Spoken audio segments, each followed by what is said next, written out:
It is true that ancient civilizations always venerated the sun.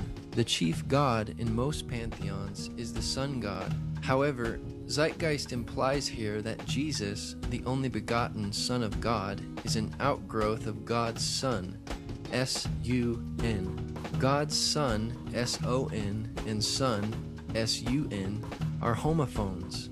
But this argument cannot be made in other languages, so the point is invalid.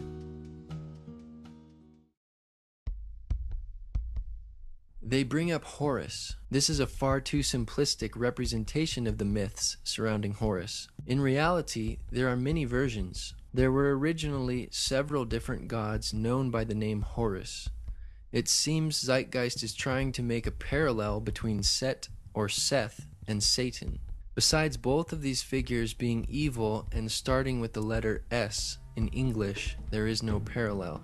The birth on December 25th can be immediately dismissed as irrelevant because nowhere in the Bible do we find any reference to the birth of Jesus being on December 25th. Nor do we find the birth of Horus on December 25th, but in the month of Koiak, or July 15th. Obviously, Jesus was not born in December, or any time in the winter for that matter, because we read in the Gospel of Luke, chapter 2, verses 7 and 8, that there were shepherds watching over their flocks at night. Jesus was most likely born in late spring or early autumn, as most scholars would agree.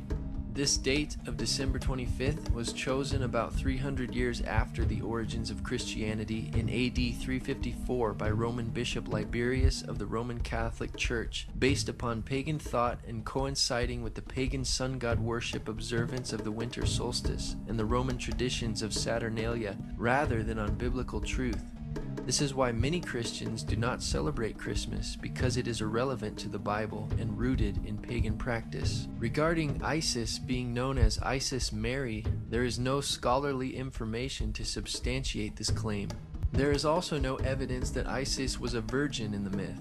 Translated from the Hymn of Osiris, the myth distinctly says Isis drew from him his essence.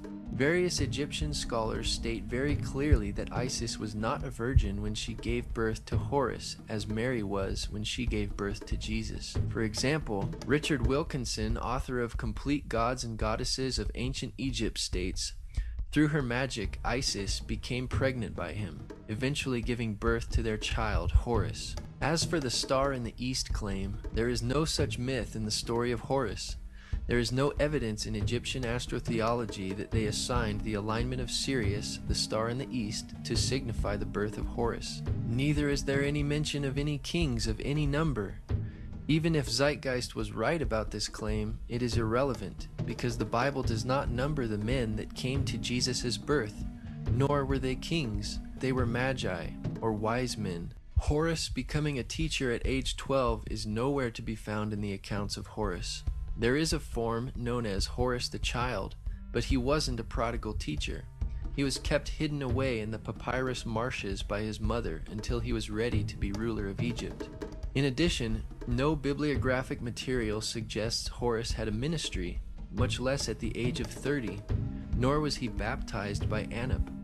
The character Anup, which is also known as Anubis or Anpu, means royal child and is usually depicted as a jackal-headed or wild dog-headed man. Anubis was the lord of embalming, and through this is connected with incense and perfumery, but not baptism. Neither are there any statements to the effect that Horus had 12 disciples.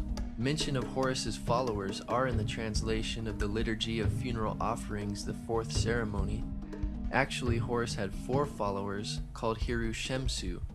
There is another reference to a group of 16 followers of Horus known as Mesnui, or blacksmiths. While 16 minus 4 is 12, this cannot be the intention of Zeitgeist.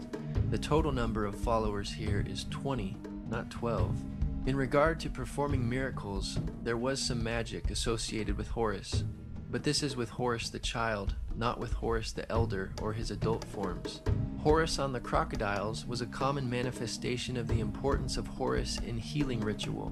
The power of this healing seems to come from his mother Isis, who is indeed the goddess of immense magical power. It is not unusual, though, to find reference to miracles in reading any ancient or modern-day literature. Nevertheless, we do not find one miracle that Jesus did in the Horus story. Horus did not walk on water, as the narrator claimed, but was thrown into the water.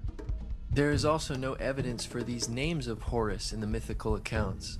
He was known as other titles, however. Horus the child was known by magical titles such as Horus on the crocodiles. Horus, as son of Isis and Osiris, was known as pillar of his mother, savior of his father, and Horus as a sun god was also known as lord of the sky, god of the east, Horus of the horizon, and later associated with Ra. In the 4th dynasty, the king, the living god, may have been one of the greatest gods as well. But by the 5th dynasty, the supremacy of the cult of Ra, the sun god, was accepted even by the kings. The Horus king was now also son of Ra, not the son of God. None of the titles for Horus listed in Zeitgeist are recognized by any Egyptologist. Horus was not crucified, buried for 3 days, or resurrected for that matter. In some versions, Horus had one or both of his eyes injured, but he was not killed, and it was his father Osiris who was killed, dismembered, reconstituted, and revived by Isis, his magical mother. Furthermore, death by crucifixion was not invented until long after the origins of the myths of Horus. From the earliest times, the god was depicted as a bird or falcon whose eyes are the sun and the moon, and whose breath is the cooling north wind manifested in different birds and species. Does this look like Jesus? Again, there is no primary Egyptian records prior to the New Testament to support the resemblances of Jesus and Horus. Next is Attis. Concerning the virgin birth claim, the Olympian gods, or Zeus, cut off the male organ and cast it away. There grew up from it an almond tree, and when its fruit was ripe, Nana picked an almond and laid it in her bosom. The almond disappeared and she became pregnant. Nana abandoned the baby Attis. This is hardly a parallel to the biblical claim, but a desperate exaggeration. Again, December 25th is irrelevant. After Attis was tended by a he-goat, Attis fell in love and was not crucified, but castrated himself under a pine tree, which in no sense can be seen as death by crucifixion on a tree or a cross. Then Cybele restored Attis to life. Many critics refer to this as the resurrection of Attis, though there is no mention of a tomb or a 3-day period. Additionally, apologetics author Charlie Campbell states, the alleged resurrection of Attis isn't even mentioned until after 150 AD, long after the time of Jesus. Furthermore, Dr. Walter Burkert, a Greek religion scholar and author, stated, there is no evidence for a resurrected Attis. Even Osiris remains with the dead. As the Princeton theologian J. Gresham Machen points out, the myth contains no account of a resurrection. All that Cybele, the great mother goddess, is able to obtain is that the body of Attis should be preserved, that his hair should continue to grow, and that his little finger should move. Dr. Ronald Nash adds, it was only during the later Roman celebration, after AD 300, of the spring festival that anything remotely connected with a resurrection appears. Concerning Krishna, in Joseph Campbell's book Occidental Mythology, page 342, he stated, Krishna, whose terrible uncle Kansa was the tyrant king, the Savior's mother Devaki was of royal lineage, the tyrant's niece, and at the time when she was married, the wicked monarch heard a voice mysteriously, which let him know that her 8th child would be his slayer. He therefore confined both her and her husband in a closely guarded prison where he murdered their first 6 infants as they came. According to this story, the mother Devaki had 7 children before Krishna was born. This would not make Devaki a virgin. Distinguished professor of Hinduism in India, Vasudha Narayana, PhD, University of Bombay, said, I've never heard of Krishna being born of a virgin, either through Sanskrit or vernacular texts, or even folklore. And born on December 25th, wow. The text says explicitly he was born on the 8th day of the waning moon in the month that now comes between approximately August 15th and September 14th. I can't imagine why people would sit back and cook up all these conspiracies. The only mention of stars in Krishna's birth within Hindu literature is in the Bhagavata Purana, chapter 10, 3:1-5.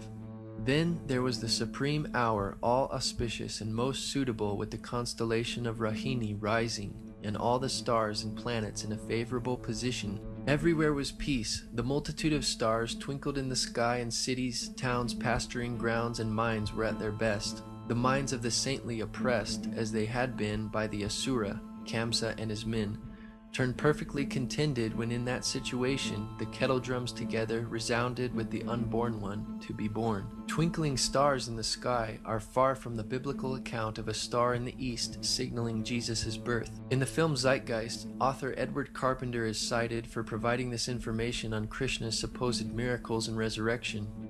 Carpenter, in his book Pagan and Christian Creeds, stated, "To go into the parallelism of the careers of Krishna, the Indian sun god, and Jesus would take too long, because indeed the correspondence is so extraordinarily elaborate."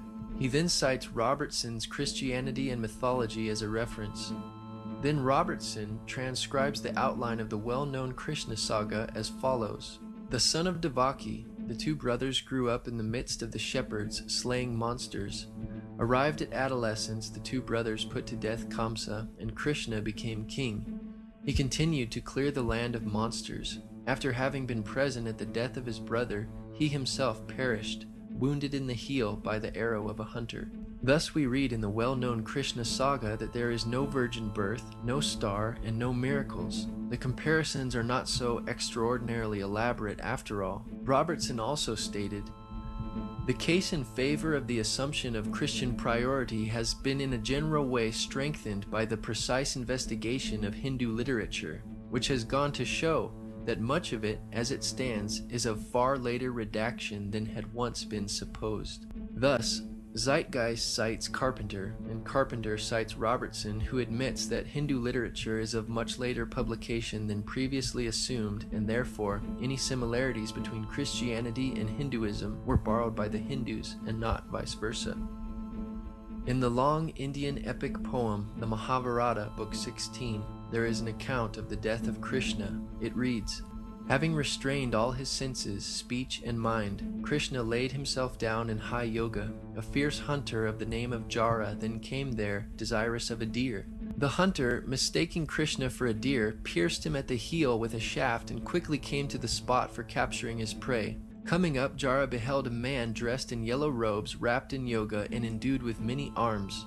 Regarding himself an offender and filled with fear, he touched the feet of Krishna. The high-souled one comforted him and then ascended upwards, filling the entire welkin with splendor." Krishna died and ascended, but there is still no resurrection, as claims Zeitgeist. It's hard to imagine how this blue Indian man could be mistaken for Jesus, or a deer for that matter. The only similarity we have here is an ascension, which is not even mentioned in Zeitgeist. Even if you do want to take Zeitgeist's premise that the ascension account might have been borrowed, then who borrowed from who? The earliest testimony for the complete text of the Mahabharata dates to the 1st century AD by the Greek sophist Dion Chrysostom. The available accounts of Dionysus' birth indicate that Dionysus was not born of a virgin. In the best-known myth, Dionysus was born through an affair between Zeus and a princess. In another version, Zeus mated with his daughter Persephone, and she bore Dionysus. Dr. Edwin Yamauchi, professor of history at Miami University, confirms, "There is no evidence of a virgin birth for Dionysus. As the story goes, Zeus, disguised as a human, fell in love with the princess Semele, the daughter of Cadmus, and she became pregnant." Also, not only is December 25th irrelevant to Jesus' birth, there is also no reference to Dionysus being born on December 25th in any scholarly literature. Even some of Zeitgeist's sources, Timothy Freke and Peter Gandy, note that Dionysus' birth was celebrated on January 6th by some in Alexandria, which makes it of no relevance for copycat claims. Indeed, Dionysus was a traveling teacher. At any rate, this is a vague similarity that could be found in most ancient and modern literature concerning any figure with a message to share with others. But there are differences as well. Dionysus wandered the world accompanied with wild women, flush with wine, shoulders draped with a fawn skin, whereas Jesus traveled the limited area surrounding Jerusalem, providing moral teachings. Though there are accounts of Dionysus filling empty vessels with wine, there is no reference to Dionysus turning water into wine, as Zeitgeist claimed. And it is not surprising that Dionysus performed miracles involving wine, since he was the god of wine. One historical study explains, The ancient literature says that there was a spring with clear, sparkling, wine-colored water, very pleasant-tasting water in which the newly born Dionysus was bathed. Also, a spring in the temple flowed with wine.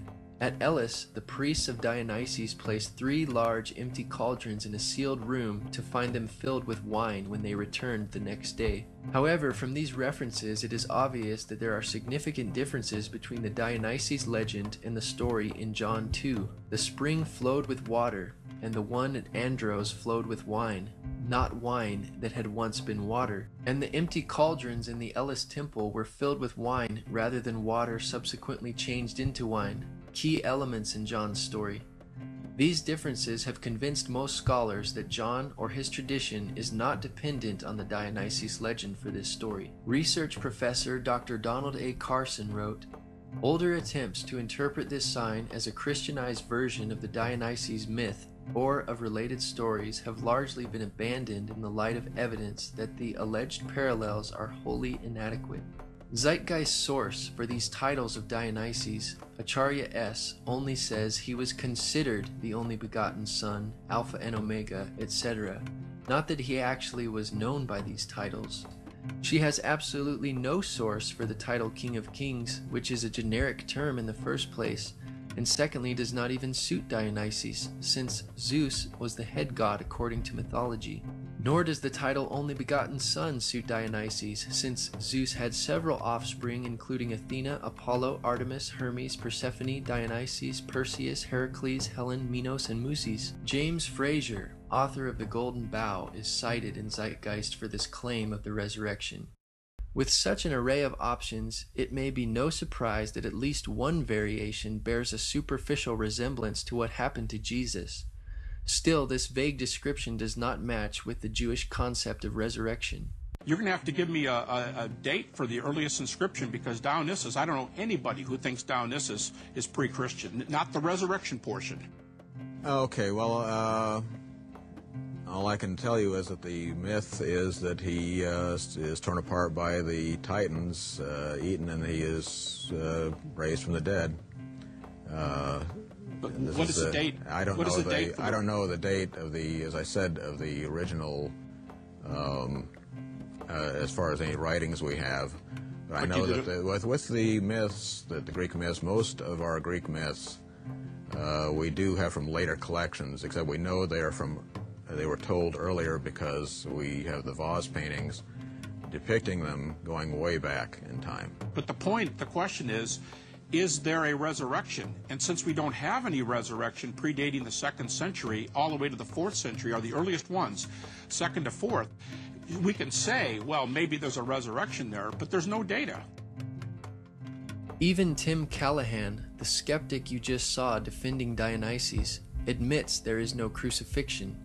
Even the skeptic Tim Callahan critiques the movie Zeitgeist, saying, "Perhaps the worst aspect of Part 1 of Peter Joseph's internet film Zeitgeist is that some of what it asserts is true. Unfortunately, this material is liberally and sloppily mixed with material that is only partially true, and much that is plainly and simply bogus. The evidence for Jesus as a real historical personage, though meager, is solid." Mithra is the only one of these pagan gods mentioned that could have conceivably come in contact with Christianity. As the late Dr. Ronald Nash puts it, Mithra was supposedly born when he emerged from a rock. Unless this rock was a virgin, there is no virgin birth for Mithra. For the last time, December 25th is irrelevant to origins. The claim of Mithra having 12 disciples comes from Zeitgeist sources, Acharya S., Timothy Freak, and Peter Gandy, yet there is no documentation for this claim in their books. Acharya S., Timothy Freak, and Peter Gandy now acknowledge that they got this idea of 12 disciples from a scene where Mithra is framed by 2 vertical rows of 6 pictures of what seems to be human figures and Mithra in the middle. The reliefs come from the 2nd century AD. Even if these reliefs were dated prior to Christianity, the Iranian Mithras had a single companion, and the Roman Mithra had 2 helpers, which were tiny torch-bearing likenesses of Mithra himself. Mithra also had a number of animal companions, a snake, a dog, a lion, a scorpion, but not 12 of them.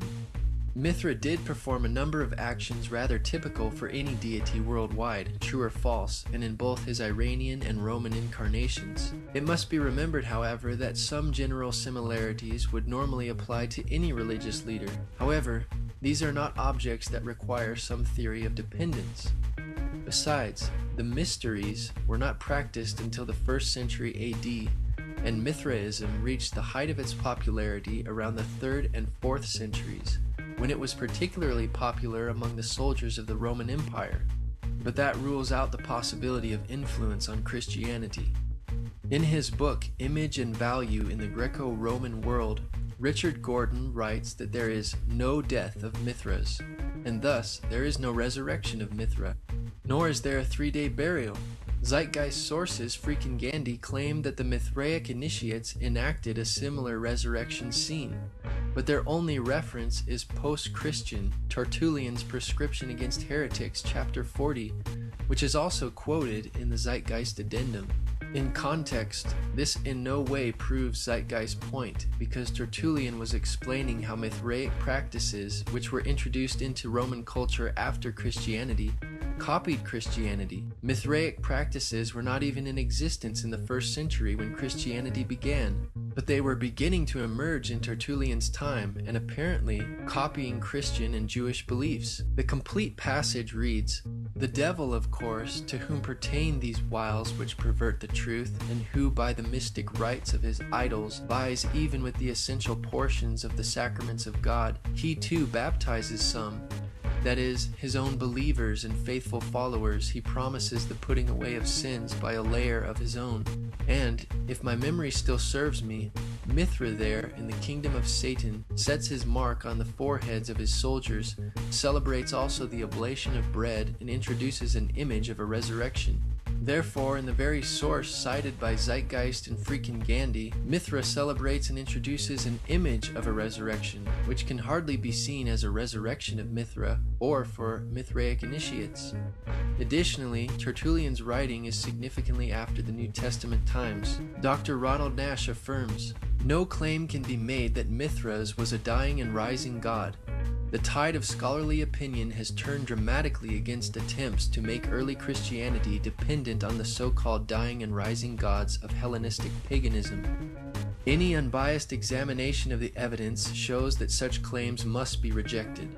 Sunday worship only appears in Roman Mithraism, and Acharya S. is apparently assuming that what held true for Roman Mithraism also held true for the Iranian Mithraism, but there is no evidence for this idea. It is therefore unlikely that borrowing occurred, but if there was borrowing, it was the other way around. Though the Bible teaches that Jesus rose from the dead on Sunday, and early Christians considered this the Lord's Day, they not only worshipped him on this day of the week, but every other day as well, as we read in Acts chapter 2, 46 and 47. And the Jews, such as Jesus, worshipped on the Sabbath, or Saturday. In the early 4th century, it was Constantine of the Roman Catholic Church who paganized the meaning of Sunday. His Sunday law of March 7th, AD 321 read, "On the venerable day of the sun, let the magistrates and people residing in the cities rest, and let all workshops be closed." Mithraism could not have influenced the gospel writers because it was not even known to the Roman world at the time of early Christianity. The Encyclopedia Britannica states, "There is little notice of the Persian god Mithra in the Roman world until the beginning of the 2nd century, but from the year AD 136 onward, there are hundreds of dedicatory inscriptions to Mithra. Roman Mithraism was practically a new creation, wrought by a religious genius who may have lived as late as AD 100. We must assume that the pagan gods which Zeitgeist gives examples for are the ones for which they have the best documentation and evidence. As the viewer has seen, the examples given by Zeitgeist are not impressive. Taken together with all the debunked information, the parallels Zeitgeist presented in no way explains causation for Christianity. Before AD 100, all of the mystery religions were still mostly confined to localities, but after AD 100, they gradually began to attain popularity throughout the Roman Empire. Many writers used the late source material produced in this period after AD 150 to form reconstructions of what they think the cults must have been earlier to their spread in the Roman Empire. All of these sources and authors cited for these claims in the film Zeitgeist are not original primary sources, nor do they cite such primary or original material in their bibliographies. Even the majority of atheists and non-Christian scholars have rejected the idea that Christianity has been borrowed from ancient myths, including the well-respected Sir Edward Evans Pritchard, who wrote, "The evidence for this theory is negligible."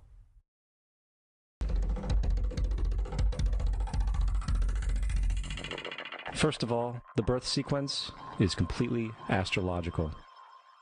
The star in the east is Sirius, the brightest star in the night sky, which, on December 24th, aligns with the three brightest stars in Orion's belt.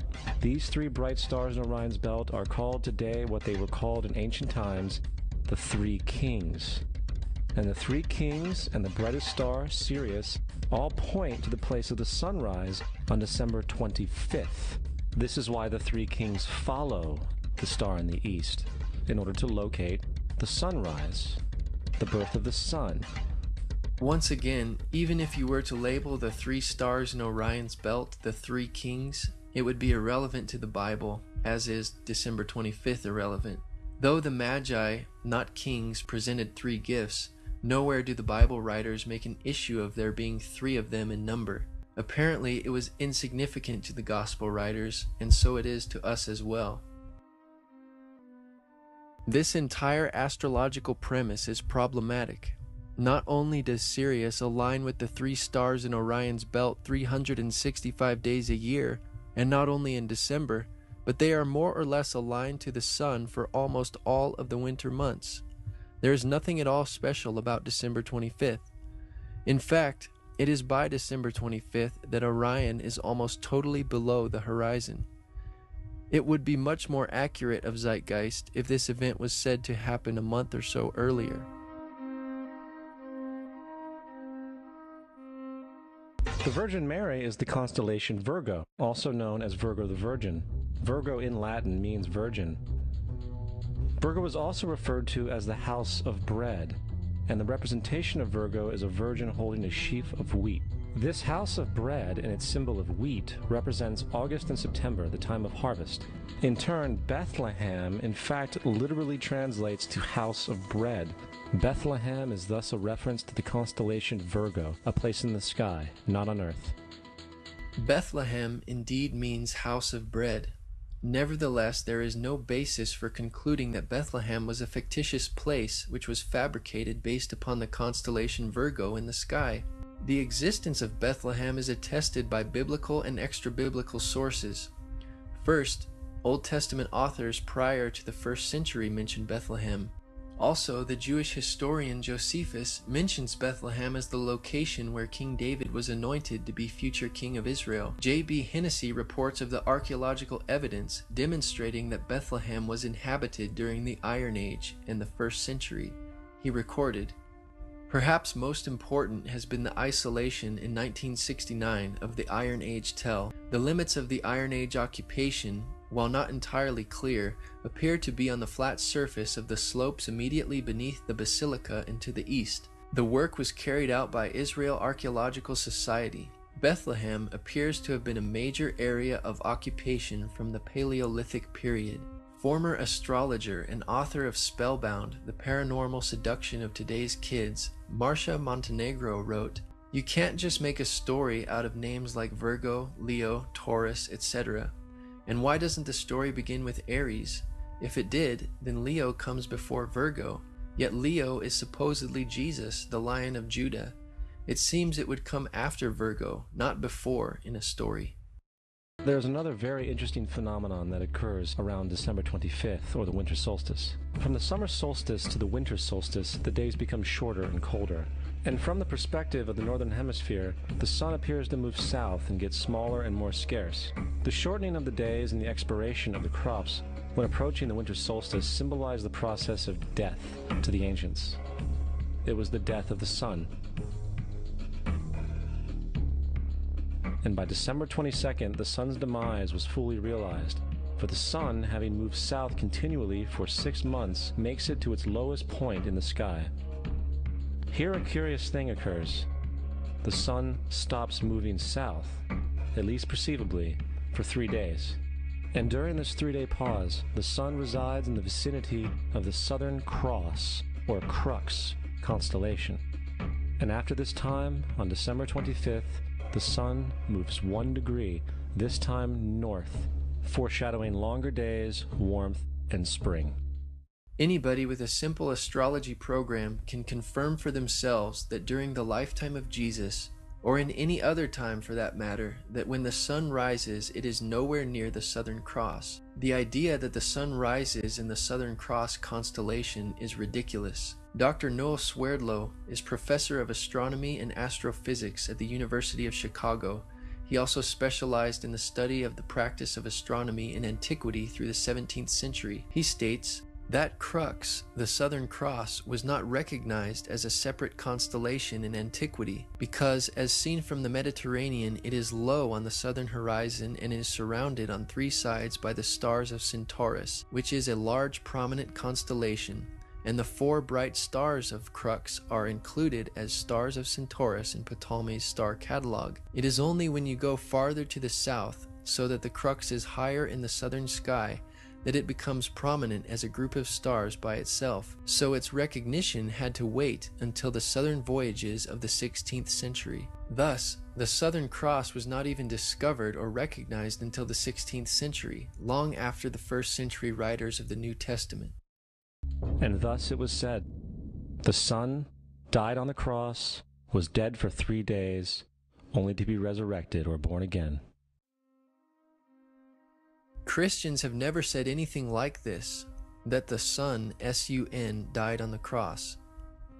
Maybe Peter Joseph wants us to think ancient religions said this, but they did not either, and there is likewise no reference or source for such a saying. Now, probably the most obvious of all the astrological symbolism around Jesus regards the 12 disciples. They are simply the 12 constellations of the zodiac, which Jesus, being the Son, travels about with. The source for this claim is author and skeptic Acharya S., who alleges the Son's followers or disciples are the 12 signs of the zodiac through which the Son must pass.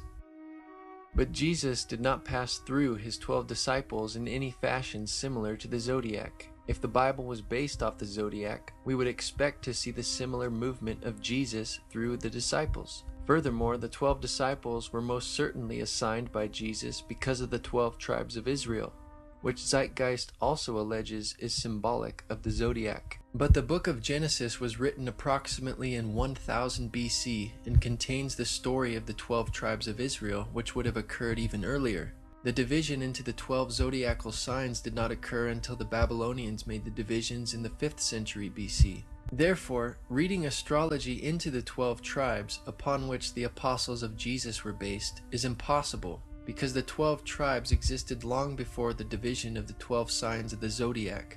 Astronomer J. Pasakoff confirms, the Babylonians divided the zodiac into 12 constellations in the 5th century BC. So the only evidence that remains for this claim is the number 12. If we want to accept their allegations on this, however, we also need to accept that Dunkin' Donuts is owned by an astrologer, since you get a discount when you buy a dozen donuts. Grocery stores are also owned by astrologers, since they sell you eggs by the dozen. Even our legal system must be influenced by astrology, since there are 12 jurors. Unlike fictitious myths and legends associated with astrology, we have much historical evidence that the 12 apostles were indeed real historical people. For example, in 95 AD, Clement wrote, Peter, through unrighteous envy, endured not 1 or 2, but numerous labors when he had at length suffered martyrdom, departed to the place of glory due to him. In fact, the number 12 is replete throughout the Bible. First of all, Zeitgeist stacks this list of 12s by repetitions to make it look more impressive than it actually is. The 12 tribes of Israel, 12 sons of Jacob, and 12 great patriarchs are all the same 12. There is no difference. There are 12 judges of Israel if one was to count, but the Bible never makes any issue or significance out of it. There are actually 17 Old Testament prophets, not 12. Zeitgeist missed this figure by 5. One can only wonder where they got the idea of there being 12 kings of Israel. If referring to the northern kingdom of Israel, there were 19 kings, and there were also 19 kings in the southern kingdom plus one queen. This is not including the 3 kings of Israel before the kingdom was divided. If you add these numbers together, you do not get 12. If you subtract, multiply, or divide these numbers, you cannot get 12. And no mention or reference is made in the Bible to 12 princes. If the king's sons are in view here, then Zeitgeist is way off, for many of the 41 kings had numerous sons, like King Ahab, for example, had 70 sons. Coming back to the cross of the zodiac, the figurative life of the sun, this was not just an artistic expression or tool to track the sun's movement. It was also a pagan spiritual symbol, the shorthand of which looked like this. This is not a symbol of Christianity. It is a pagan adaptation of the cross of the zodiac. What Zeitgeist refers to as the cross of the zodiac is actually the wheel of the zodiac, which has no relationship to a Roman crucifixion, the way in which Jesus was killed. To extrapolate 2 perpendicular lines from the zodiac wheel and conclude that Romans used this as their motivation to crucify criminals is preposterous. It was not until Christianity became paganized that the cross image came to be thought of as a Christian symbol. Crosses in churches were introduced in AD 431, and the uses of crosses in steeples came about in AD 586. Now, the Bible reflects, broadly speaking, a symbolic movement through 3 ages while foreshadowing a 4th. The first age, they say, is Taurus the bull. In Exodus chapter 32, we read that Aaron and the Israelites made an idol of a golden calf and worshipped it, after which Moses shattered the 2 tablets of the 10 Commandments after seeing the Israelites' idolatry. The Christ conspirators will suggest that the golden calf is the age of Taurus the bull. Where is the documentation for this supposed reality besides page 146 of Acharya S.'s book? The New Testament, written long after the age of Taurus the bull in Jesus' generation, also mentions calves, but this is not convenient for their argument. Second, they say Moses represents the preceding age of Aries the ram. They say that Moses represents the ram and that this is the reason Jews blow the ram's horn. However, Moses is never recorded blowing a ram's horn. Additionally, Moses cannot be identified as a ram by any interpretation within Scripture and does not fit this picture. Even Zeitgeist's own source for this claim, Leopold Wagner, says no such thing. On the page cited of Wagner's book, we read, "The use of the ram's horn at this season is appropriate, since, according to tradition, it was on this first day of Tishri that a ram was offered up instead of Isaac on Mount Moriah." Thus, even Zeitgeist's source states the obvious reality as to why Jews blow the ram's horn today and says nothing of the age of Aries. The most memorable text in the Bible mentioning a ram is that previously mentioned in Zeitgeist's own source, where God provided the sacrifice of a ram for Abraham instead of Isaac his son. However, this event was generations prior to Moses and would not fit chronologically into Zeitgeist's twisted interpretation of the Bible. The third symbolic age allegedly is the age of Pisces, the 2 fish. They claim that because Jesus fed 5,000 people with bread and 2 fish, and because Jesus befriended 2 fishermen who followed him, that this must be symbolic of the age of Pisces. Actually, 4 of Jesus' disciples were fishermen, not just 2. Though 4 disciples were fishermen, what about other followers of Jesus? Matthew, for instance, was a tax collector, Simon was a zealot, Luke was a physician and historian, Paul was a Pharisee and a tent maker. What is their significance to astrology? They have none. And I think we have all seen the Jesus fish on the back of people's cars. Little do they know what it actually means. It is a pagan astrological symbolism for the sun's kingdom during the age of Pisces. Actually, the fish symbol was an identifying symbol for Christ, which early persecuted Christians used, and it has nothing to do with the age of Pisces. The Greek word ichthus for fish is an acrostic based on the initials of Jesus Christ, Son of God, Savior. Indeed, Jesus fed 5,000 people with 2 fish and 5 loaves of bread, but he later fed 4,000 people with a few fish, or more fish than 2 fish, and 7 loaves of bread. Obviously, Zeitgeist does not quote this event because it does not fit their paradigm. According to Zeitgeist hermeneutic, it could just as easily be called the age of bread, but there is no such thing. Jesus also healed people, gave sight to the blind, raised the dead, walked on water, and cast out demons of people, but there is no astrological ages accompanying these miracles. Besides, fish and fishermen are also mentioned in the Old Testament, which predated Jesus and was prior to the age of Pisces. New Testament stories also refer to a rooster, doves, donkeys, birds, camels, sheep, and goats, yet none of these animals would normally fall under the age of Pisces like fish. In Luke chapter 22 verse 10, Jesus tells his disciples to enter into the city where they will meet a man bearing a pitcher of water. Acharya S. and Zeitgeist claim this is a symbolic foreshadowing of the age of Aquarius, or the water bearer. How the text conveys foreshadowing one cannot say except for Acharya S. Acharya goes farther than Zeitgeist, claiming Jesus was baptized in Aquarius, the water bearer, hinting that Jesus will bring in the age of Aquarius. But the age of Aquarius begins around AD 2150, so how exactly was Jesus baptized in Aquarius? Acharya S. then claims that Jesus became the Good Shepherd and the Lamb in Aries the Ram. Aries, from about 2150 BC to AD 1, which has already been attributed to Moses, is now attributed to Jesus, but has nothing to do with Jesus, just as it had nothing to do with Moses. A lamb is not a ram and has nothing to do with shepherding sheep. The only parallel here is that they are animals. This is a wild generalization. She goes on to state that Jesus told parables of the sowing and tilling in the fields in Taurus the bull. Acharya has now attributed all four of these ages to Jesus somehow. But which one is it?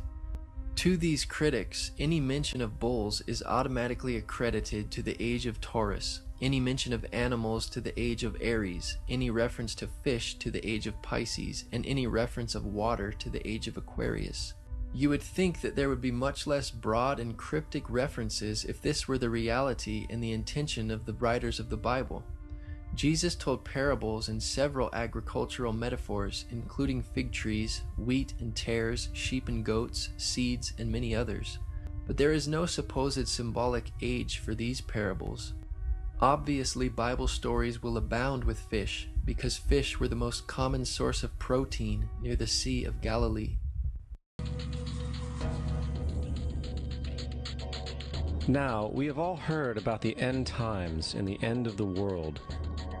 The cartoonish depictions in the book of Revelation aside, the main source of this idea comes from Matthew 28:20, where Jesus says, "I will be with you even to the end of the world."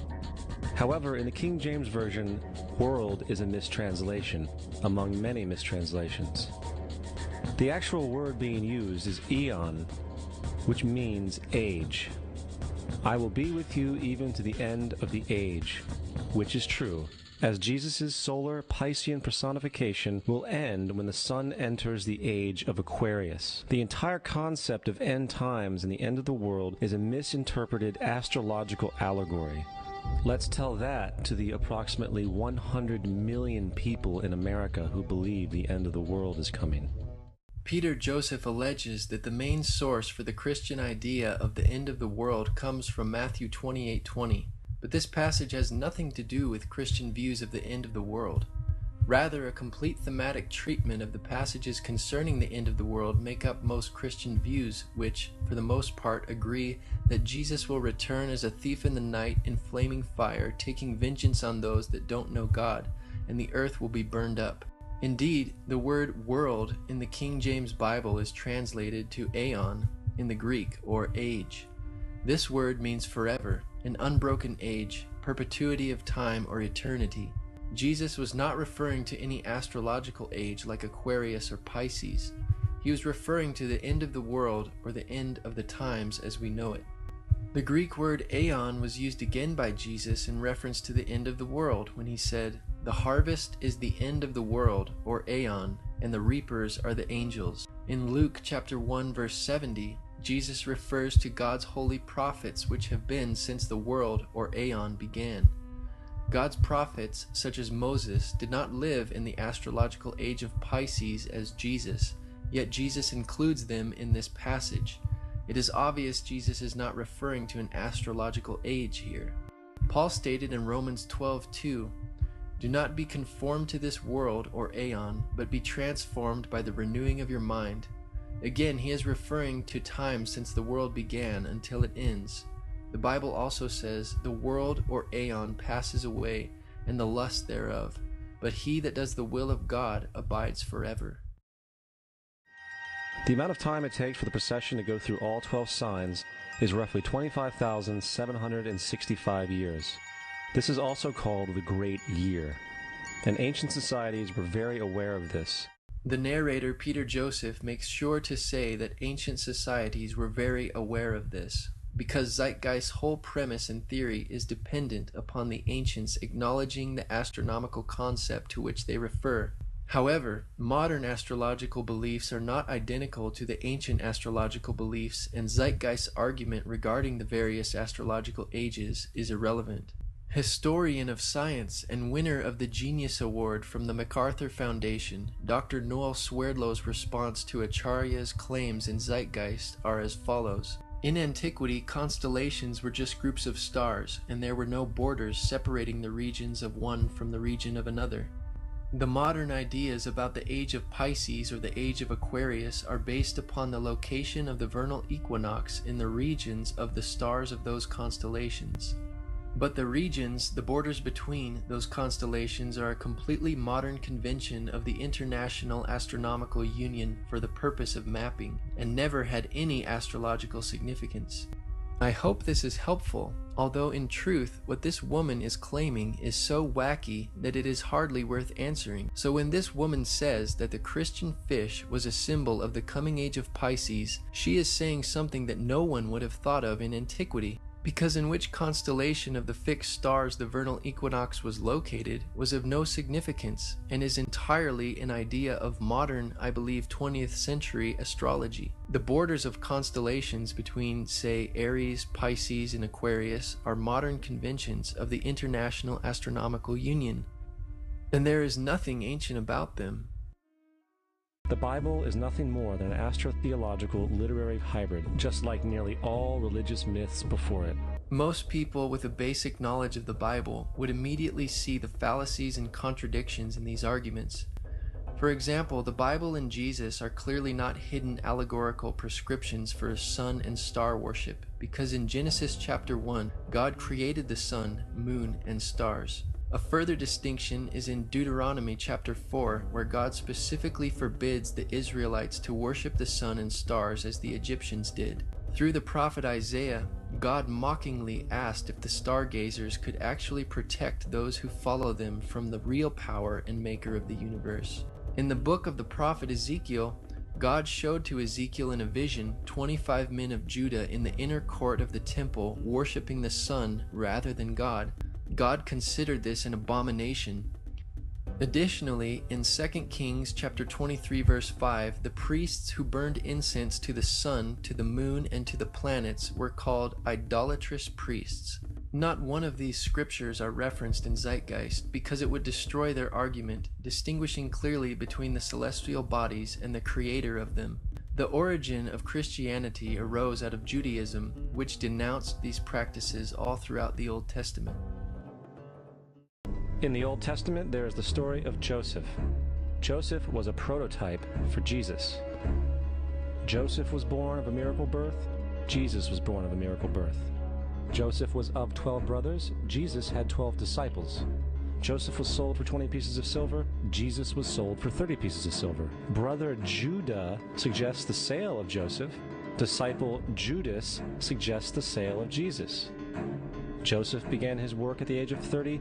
Jesus began his work at the age of 30. The parallels go on and on. Here, Zeitgeist's case is very misleading.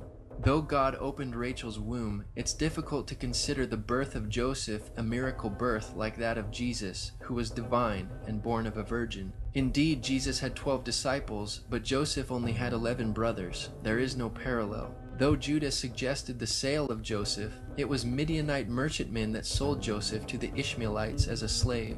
Jesus, on the other hand, was not sold, but betrayed by Judas, who was paid 30 pieces of silver by the Jews. Jesus did begin his ministry at age 30, but Joseph began his prophetic ministry receiving dreams from God at age 17. The age 30 for Joseph is mentioned in Genesis, but the Bible simply says, Joseph was 30 years old when he stood before Pharaoh, king of Egypt.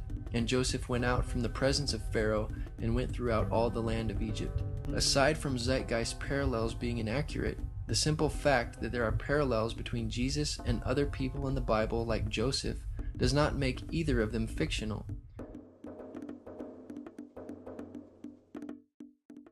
Inscribed about 3,500 years ago on the walls at the Temple of Luxor in Egypt are images of the Annunciation, the miracle conception, the birth, and the adoration of Horus.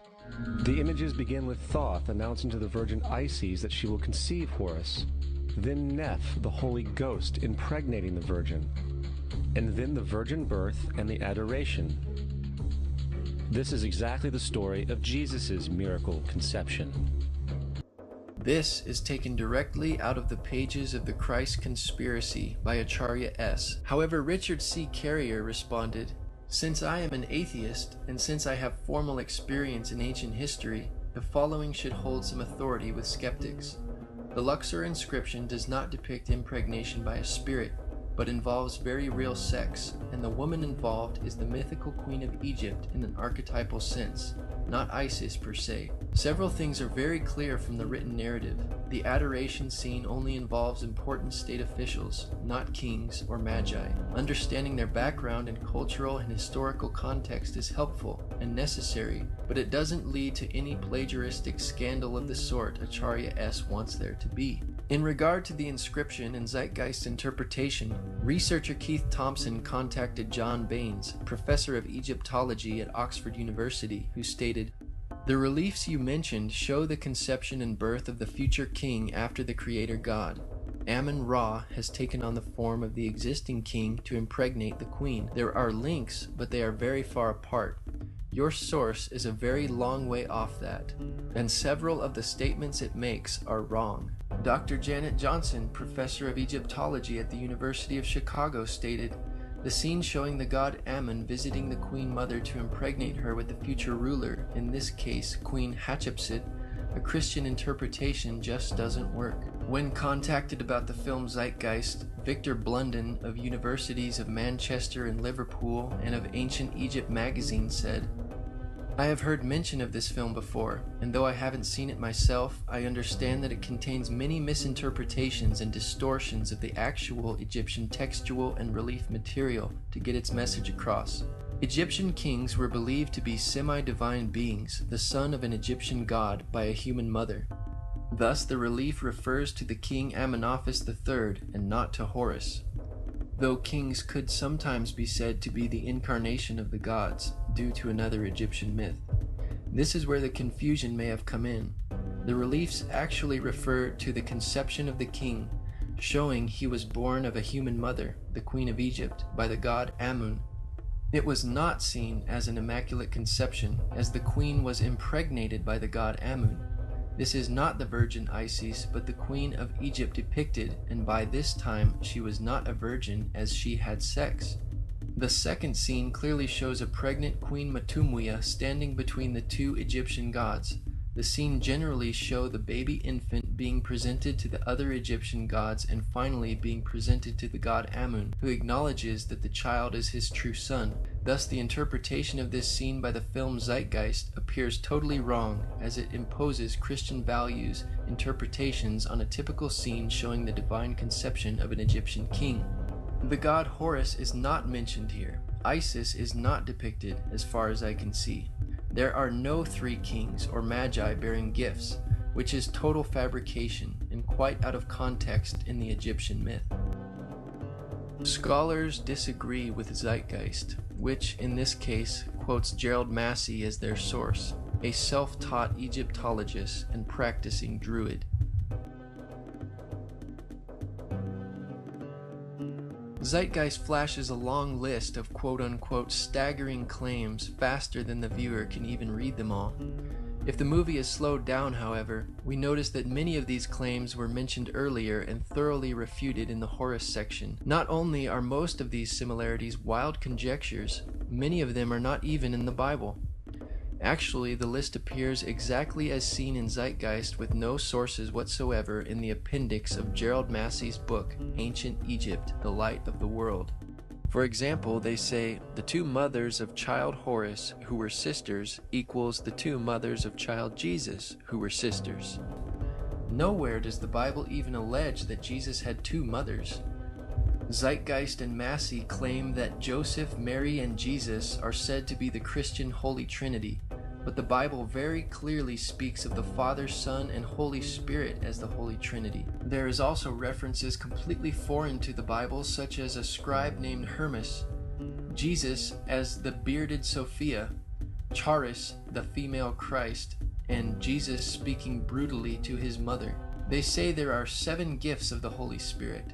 Actually, there are more than 7 in the Bible. Then they mention the 7 doves of the Holy Spirit, which is also completely alien to the Bible. Not only are these Egyptian Christian parallels far-fetched, but many of them are not even found in the Bible.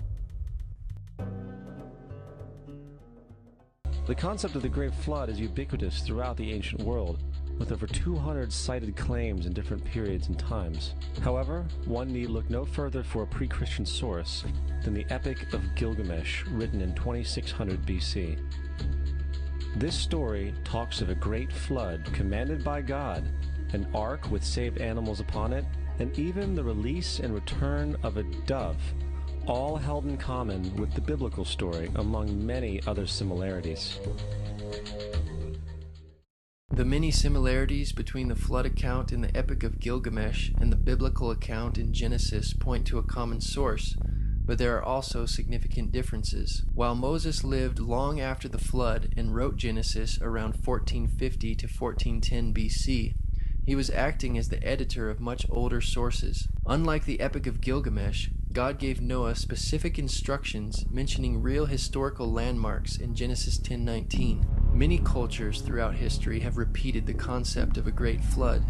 In the Genesis account, God gives Noah specific dimensions for the building of the ark, and this is the fashion which thou shalt make it of. The length of the ark shall be 300 cubits, the breadth of it 50 cubits, and the height of it 30 cubits. According to David Collins, a naval architect, not even a 210-knot wind, 3 times hurricane force, could overcome this structure which God commanded Noah to build. Contrast this to the boat in the Epic of Gilgamesh, which was a huge cube. The Epic of Gilgamesh reads, 10 dozen cubits the height of each of her walls, 10 dozen cubits each edge of the square deck. I laid out the shape of her sides and joined her together. I provided her with 6 decks, dividing her thus into 7 parts. It's difficult to imagine of a more ridiculous design for a ship. When examined with greater scrutiny, the worldwide flood legends, such as the Epic of Gilgamesh, do not compare to the historical Genesis account. Far from disproving the biblical account of the flood, the parallels between the Epic of Gilgamesh and the flood account in Genesis, along with many other parallels, history, lend credibility to the fact that a massive flood occurred just as the Bible describes, and other cultures have preserved the fact that there was indeed a great flood, as the Bible says. And then there is the plagiarized story of Moses. Upon Moses' birth, it is said that he was placed in a reed basket and set adrift in a river in order to avoid infanticide. He was later rescued by a daughter of royalty and raised by her as a prince. This baby in a basket story was lifted directly from the myth of Sargon of Akkad of around 2250 BC. Sargon was born, placed in a reed basket in order to avoid infanticide, and set adrift in a river. He was in turn rescued and raised by Aki, a royal midwife. First of all, the time of Moses and his 5 books, including the book of Exodus, have been dated around 1400 BC, while the initial date range of the Sargon legend is anywhere between 2039 and 627 BC, not 2250 BC as Zeitgeist claims. Brian Lewis's The Sargon Legend, published from the American Schools of Oriental Research, said that the Sargon story lacks any obvious grammatical, lexicographical, or philological feature that would allow a precise dating. Lewis offers the suggestion that the story was written in the reign of Sargon II, a much later king who was possibly a usurper, to legitimate his own rule. In favor of a late date of the Sargon story are Neo-Assyrian orthographic forms, idiomatic expressions attested only in a later period, and the mention of cutting roads with bronze or copper picks. In any event, there is no satisfactory reason to propose borrowing or fictionalization in either direction. Moses is known as the lawgiver, the giver of the Ten Commandments, the Mosaic Law. However, the idea of a law being passed from God to a prophet up on a mountain is also a very old motif. Moses is just another lawgiver in a long line of lawgivers in mythological history. In India, Manu was the great lawgiver. In Crete, Minos ascended Mount Dicta, where Zeus gave him the sacred laws. While in Egypt, there was Meses, who carried stone tablets, and upon them the laws of God were written. Acharya S. is our source that notes the similarities between Moses, Manu, Minos, and Meses. As usual, these claims cannot be supported by credible or primary sources. Acharya's source is Deceptions and Myths of the Bible by Lloyd Graham, published in 1991. This book is also a terrible reference which has no original source material. Even skeptic author Michael Lido, who originally used Graham's book, agrees. Graham's Deceptions and Myths of the Bible, I will concede, is a terrible source. Once I discovered how bad the source was, I had to edit the book prior to publishing. Regarding the Meses and Moses connection, the skeptic author Michael Lido says, I will not argue the Meses story. I do not like it myself. And as far as the Ten Commandments, they are taken outright from spell 125 in the Egyptian Book of the Dead. Spell 125, the earliest collection, dates from 1580 to 1350 BC. It is therefore reasonable to suggest that the Ten Commandments predate spell 125, given that the Pentateuch has been dated to belong to approximately 1400 BC. However, plagiarism cannot be proven in either direction. Perhaps it would be more relevant to note the major differences between the two. The Ten Commandments represent a concise, positive instruction from God to man and the life he should lead. Spell 125 represents a countless disarray of negative protests by the already dead. Throughout history, ancient civilizations have defined right and wrong, good and evil. Nevertheless, all modern and ancient societies have maintained some standard of law or code of which there is much overlap and similarities between variations throughout history. As the Apostle Paul wrote, For when the Gentiles, which do not have the law, do by nature the things contained in the law, these, not having the law, are a law to themselves, which show the work of the law written in their hearts, their conscience also bearing witness, and their thoughts the meanwhile accusing or else excusing one another.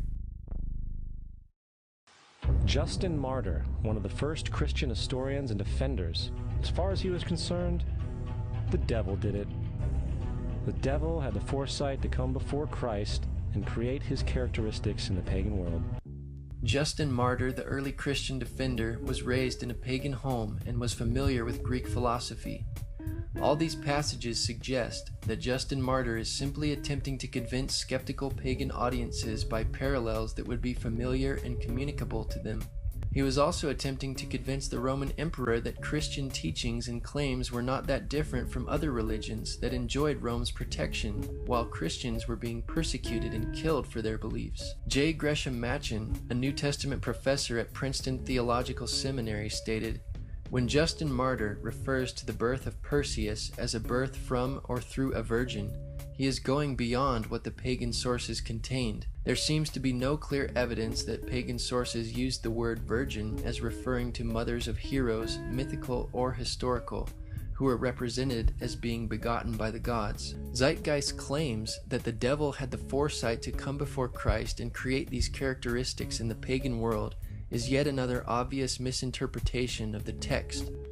Justin Martyr wrote, From what has been already said, you can understand how the devils, in imitation of what was said by Moses, asserted that Proserpine was the daughter of Jupiter.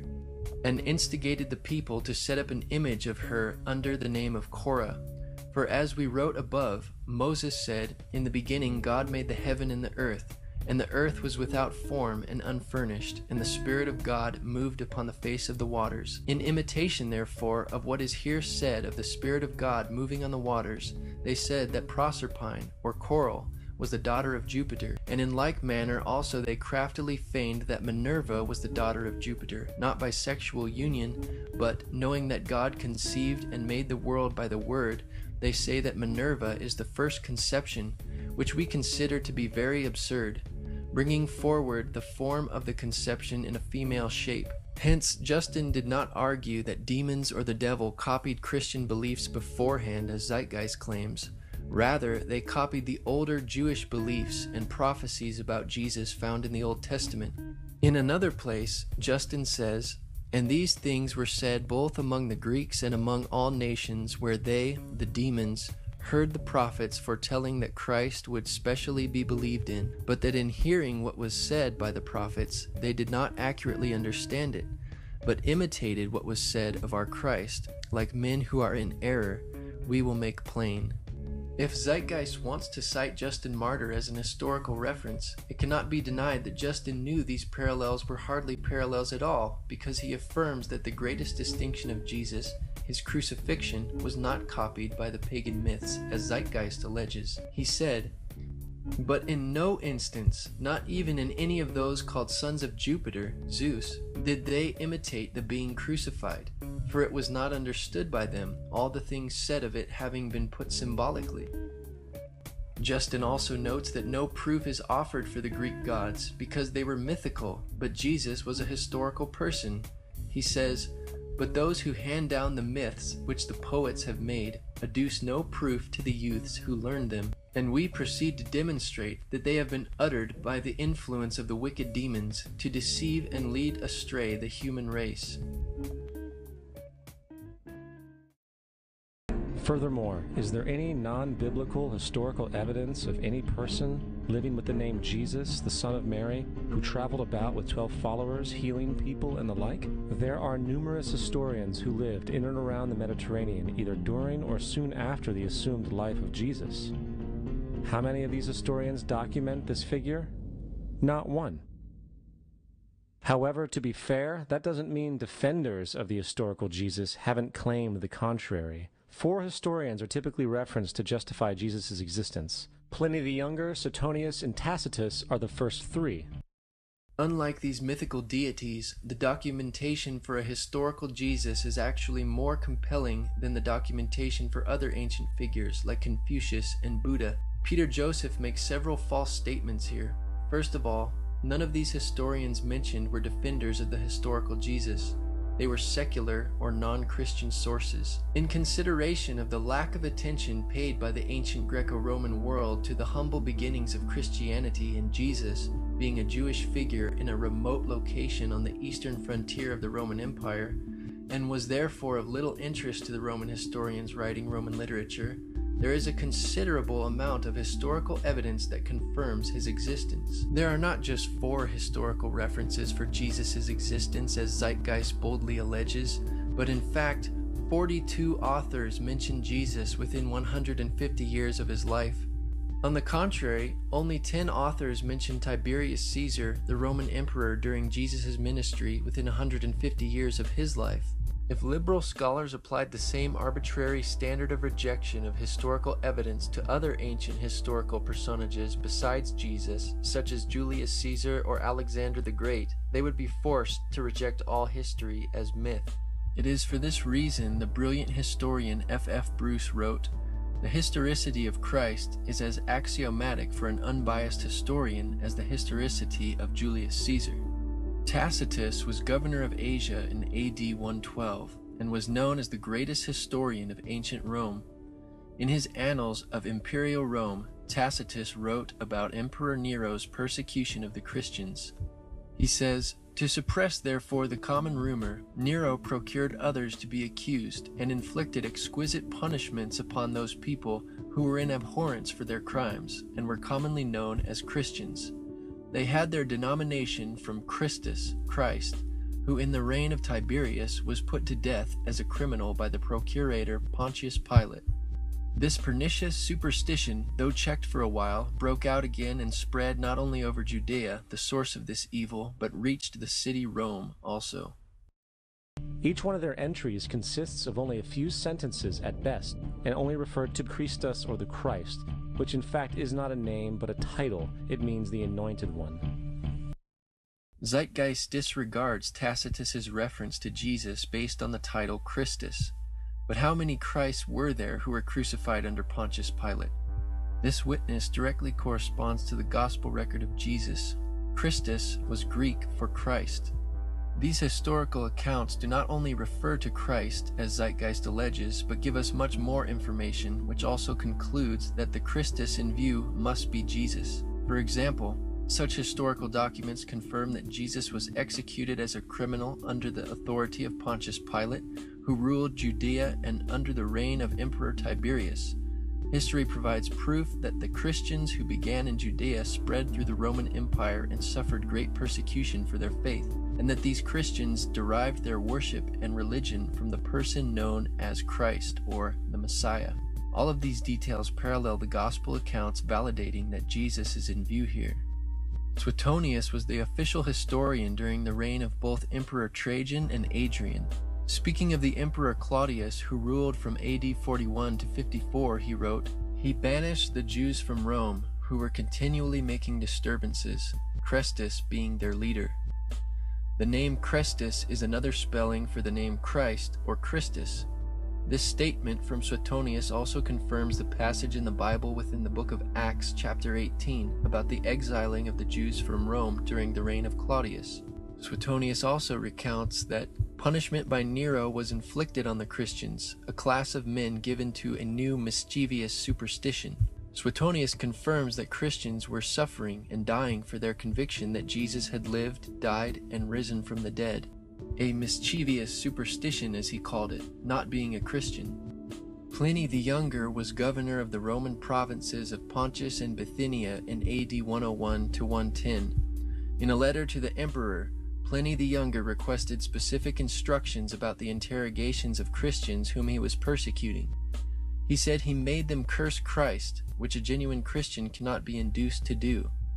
He continued, "They affirmed, however, that the whole of their guilt or their error was that they were in the habit of meeting on a certain fixed day before it was light, when they sang in alternate verse a hymn to Christ as to a God, and bound themselves to a solemn oath, not to any wicked deeds, but never to commit any fraud, theft, adultery, never to falsify their word, not to deny a trust when they should be called upon to deliver it up." Are we to believe that within 2 generations, fake characters were now being treated as historical people?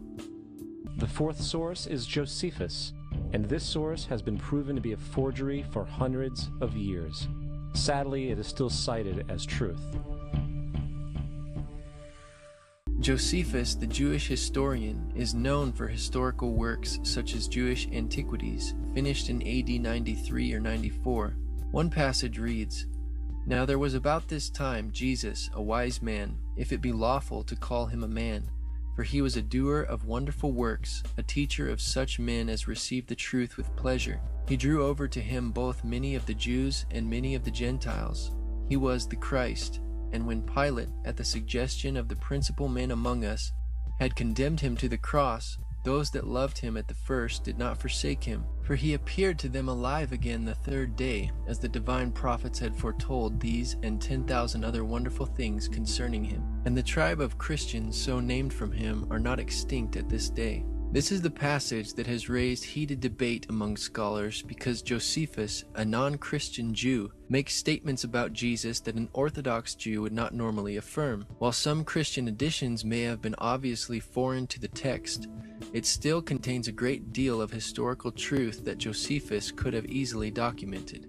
In fact, the vast majority of scholars do not dismiss the account as a forgery, as Zeitgeist alleges, but believe that Josephus did mention Jesus in this passage, but later insertions were made by a Christian scribe, hence the statements about Jesus that a non-Christian like Josephus wouldn't have made, but the style of Josephus is authentic. The term wise man, for example, is typical for Josephus's writings. Zeitgeist's accusation that this text is a forgery is an exaggeration. Moreover, there is another reference to Jesus in Josephus's work that is not disputed by scholars, proving that Jesus was an historical figure.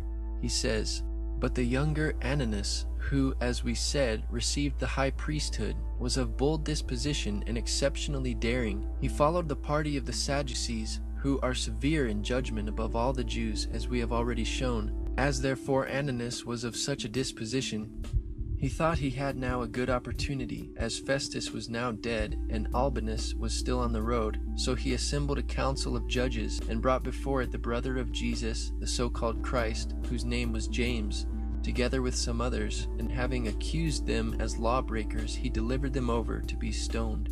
So this great first-century non-biblical historian Josephus, writing just a little more than 50 years after Jesus' life and crucifixion, attests that Jesus had a brother named James and was a real historical figure. You would think that a guy who rose from the dead and ascended into heaven for all eyes to see and performed the wealth of miracles acclaimed to him would have made it into the historical record. It didn't, because once the evidence is weighed, there are very high odds that the figure known as Jesus did not even exist. Again, there are not only 4 historical sources for Jesus' existence as Zeitgeist boldly claims, but 42 authors mention Jesus within 150 years of his life. We don't have time to quote them all. Expert on world religions, ancient Christianity, and church history, Robert E. Van Voorst says, "The theory of Jesus' non-existence remains effectively dead as a scholarly question." Again, Zeitgeist misinterprets the Bible, saying Jesus ascended into heaven for all eyes to see. The book of Acts chapter 1 describes Jesus' ascension in front of a very small group of people. To disregard or disbelieve his miracles and resurrection is one thing, but to claim that he never existed in the face of all the evidence is a premise rejected by even non-Christian historians and scholars. Richard Burridge and Graham Gould state that the questioning of Jesus' existence is not accepted by mainstream critical scholarship.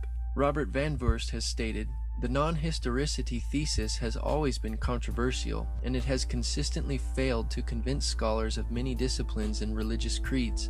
Biblical scholars and classical historians now regard it as effectively refuted." It was the political establishment that sought to historicize the Jesus figure for social control. By 325 AD in Rome, Emperor Constantine convened the Council of Nicaea.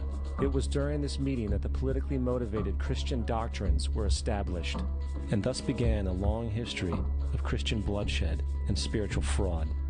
And for the next 1600 years, the Vatican maintained a political stranglehold on all of Europe, leading to such joyous periods as the Dark Ages, along with enlightening events such as the Crusades and the Inquisition. Regarding Constantine, Dr. Ben Witherington III writes, "What then did Emperor Constantine have to do with all of this process? Constantine ruled as Roman emperor from about AD 313 to 337. The truth of the matter is that he didn't take full control of the empire before 324, or very shortly before the Council of Nicaea. This fact alone should make evident that most theological issues, including those about Christ's nature, had taken a rather definite shape and trajectory before Constantine had anything to do with them. At the Council of Nicaea, Constantine seems to have favored Christ's true divinity, but he was no theologian, and it certainly wasn't he who wrote the Creed of Nicaea, nor can it be said that he determined the canon. Constantine mainly pronounced the benediction on the deliberations that had already been formulated. Zeitgeist is correct about the Roman Catholic Church's long history of bloodshed throughout the Dark Ages, the Crusades, and the Inquisition. However, these facts do not negate the credibility of Christianity, but rather demonstrate the sinfulness of man. Regardless of how later professing Christians behaved, Jesus taught his followers to love all people, including their enemies, and to remain peaceful with all people at all costs. Violence, bloodshed, and spiritual fraud in the name of Jesus does not come from the Bible, nor does the New Testament condone such events. Anybody who reads the New Testament for themselves will see that violent Christians live contrary to what the Bible teaches, and are therefore not followers of Jesus at all. As presented earlier, There are numerous non-biblical historians who speak of Jesus. Thus, it was not the political establishment that sought to historize Jesus. This is not to say that the Bible has not been perverted and taken out of context by the political elite for social control throughout history and even today. In the secret FEMA plan to use pastors as pacifiers in preparation for martial law, this debriefing tells pastors to help implement FEMA and Homeland Security directives. FEMA directors told pastors to preach specific passages to their congregations like Romans 13, the Bible passage often taken out of context by dictators like Hitler to hoodwink Christians into supporting him. While the Bible teaches in Romans 13 and 1 Peter 2 that God has given law enforcement officials of worldly governments the right to enforce penalties of crimes and to go to war against other nations, this is not a Christian duty. The Bible does not teach Christians blind submission to authority, but in many cases to resist the ordained powers in order to obey what God has commanded. If the state's orders are in conflict to Jesus' teachings, including murder, war, idolatry, etc., then resistance to those powers is obedience to God. Zeitgeist's argument is invalid because there are several examples of civil disobedience in the Bible. For example, Daniel chapter 3 documents a few of the Hebrews' unwillingness to compromise the commandments of God in submission to the Babylonian Empire. Exodus chapter 1 speaks of the Hebrew midwives who refused to obey the Egyptian Empire's commands to kill male babies, and Joshua chapter 2 documents the harlot Rahab who housed the Hebrew spies and hid them from the authorities. The book of Acts is full of examples of how the apostles of the early Christian church disobeyed the Jewish authorities in order to preach the gospel. Peter taught to obey God rather than men. Though the Christ myth theory, also known as the Jesus myth, is not original, it is very recent, historically speaking. The antecedents of the theory can be traced directly back to French Enlightenment thinkers Constantin François Volney and Charles François Dupuy in the 1790s. Proponents and authors cited in the Zeitgeist transcript have recently repopularized the theory. The questioning of Jesus' existence is not accepted by mainstream scholarship as stated by Richard Burridge and Graham Gould in their book Jesus Now and Then, page 34. Michael Grant states on page 199 of his book Jesus and Historians' Review of the Gospels that the Jesus myth thesis fails to satisfy modern critical methodology and is rejected by all but a few scholars. Graham N. Stanton writes, "Today, nearly all historians, whether Christians or not, accept that Jesus existed and that the Gospels contain plenty of valuable evidence which has to be weighed and assessed critically. There is general agreement that with the possible exception of Paul, we know far more about Jesus of Nazareth than about any 1st or 2nd century Jewish or pagan religious teacher." James Charlesworth sums it up. "No reputable scholar today questions that a Jew named Jesus, son of Joseph, lived. Most readily admit that we know a considerable amount about his actions and basic teachings." Jonathan Z. Smith, who contributed to the entry Dying and Rising Gods for the Encyclopedia of Religion, said, "The category of dying and rising gods, once a major topic of scholarly investigation, must now be understood to have been largely a misnomer based on imaginative reconstructions and exceedingly late or highly ambiguous texts. The category of dying and rising deities is exceedingly dubious.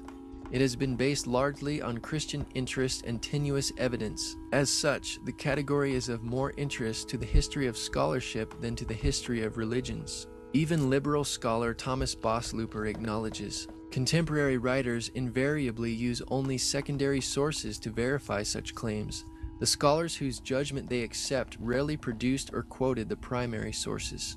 Yet Zeitgeist and its sources continue to propagate this theory in spite of all the evidence. In part 1 of the film Zeitgeist, nearly 200 sources are cited in the transcript. Yet many of these sources are used more than once, and none of them predate Christianity. For example, D.M. Murdoch, who also goes by the pen name Acharya S., is cited 29 times, and Gerald Massey is cited 30 times. The Bible is cited 22 times, almost always with erroneous conclusions. In fact, when the transcript for this film is examined in further detail, we see that less than 25% of these sources are original. Like the French Enlightenment thinkers, Sir James Frazer, cited 4 times in Zeitgeist, wrote The Golden Bough in 1890 when these mystery religions were still mysteries. It is from his work and others that Gerald Massey and Acharya S. get much of their information. However, Frazer's pioneering work has come under criticism by more recent scholars. When the newly accumulated archaeological and textual evidence is consulted, his ideas are no longer valid. Professor of History at Miami University, Dr. Edwin Yamauchi stated, "On the popular level, Sir James Frazer gathered a mass of parallels in his multi-volume work called The Golden Bough, which was published in 1906. He discussed Osiris of Egypt, Adonis of Syria, Attis of Asia Minor, and Tammuz of Mesopotamia, and concluded that there was a common rising and dying fertility god. Unfortunately, much of his work was based on a misreading of evidence." In 1970, John Allegro, another of Zeitgeist sources, wrote a book entitled The Sacred Mushroom and the Cross. He proposes that the earliest Christians were actually a secret cult group that used hallucinogenic mushrooms and utilized the name Jesus as a code word to avoid letting outsiders know about their secret activities. Allegro was criticized immediately by almost every major historical scholar. The Times newspaper of London printed a letter signed by 15 scholars in the Semitic languages who dismissed his conclusions, stating that it was not based on any philological or other evidence that they can regard as scholarly. And what about this amulet of Dionysus as a crucified figure pictured and dated 500 BC in Zeitgeist? Timothy Freak and Peter Gandy, cited 7 times in the film, feature a picture of the amulet on the cover of their book, The Jesus Mysteries. The Zeitgeist claim that this amulet dates back to 500 BC is a lie. Actually, the amulet dates centuries after the 1st century AD, after the establishment of Christianity. One researcher, James Hannum, documented, "Although it features on the cover of the Jesus Mysteries, Timothy Freak and Peter Gandy are actually quite circumspect about the amulet in the text. I emailed them to ask in which book they had found it. Peter Gandy kindly replied that it was in the 2nd edition of Guthrie's Orpheus and the Greek Religion, as well as R. Eisler's Orpheus the Fisher, first published in 1920. Oddly enough, it isn't in the appendix of either of these books. On my next visit to London, I looked both these books up at the Warburg Institute and found the note in Guthrie's work that the amulet was believed to be a fake. In subsequent email correspondence through an intermediary, Peter Gandy eventually came clean. I will quote in full. I have to admit that James Hannum is correct. Kern's comment is indeed in Guthrie's book. In sum, not only is the amulet shown in the film Zeitgeist and on the cover of the Jesus Mysteries a fake, but at least one author of the book knew it was a fake and kept quiet about it until now. This displays the dishonesty of Zeitgeist's Freak and Gandy, discrediting their researching abilities. First, let me say something about Freak and Gandy's book. I do not recommend that book. I would prefer that no one ever read it. It's only marginally better than Percy Graves' work. Their research is on key parts, it's shoddy, and their source citations minimal, problematic. There's no way to know when they've gotten something right or wrong without redoing all their research, which makes their book useless. And that's the same complaint I had against Graves' book. To figure out what's in there that's even correct, you have to completely redo the whole work, and why even read the book if you're just going to do all the work yourself anyway.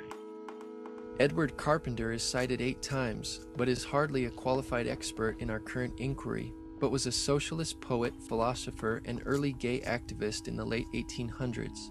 Thomas Doane is cited 19 times in Zeitgeist for his work Bible Myths and Parallels in Other Religions. One researcher responds, in chapter 28, page 282 of Doane's book, he asserts the things you mention about the parallels between Jesus and Krishna, or Krishna, as he spells it. He gives the appearance of documenting his assertions about Krishna being crucified and resurrected, for example, in extensive footnotes. But when you check out the footnotes, each one refers not to an original document for its basis, but to another chapter in the same book. In the case of the critical for Christian's assertion, the Resurrection, chapter 23, he then documents his statements about Krishna on page 215 in yet another footnote, this time again not to original documents of any kind, but to other scholars' books, Higgins' Anacalypsis and Asiatic Researches.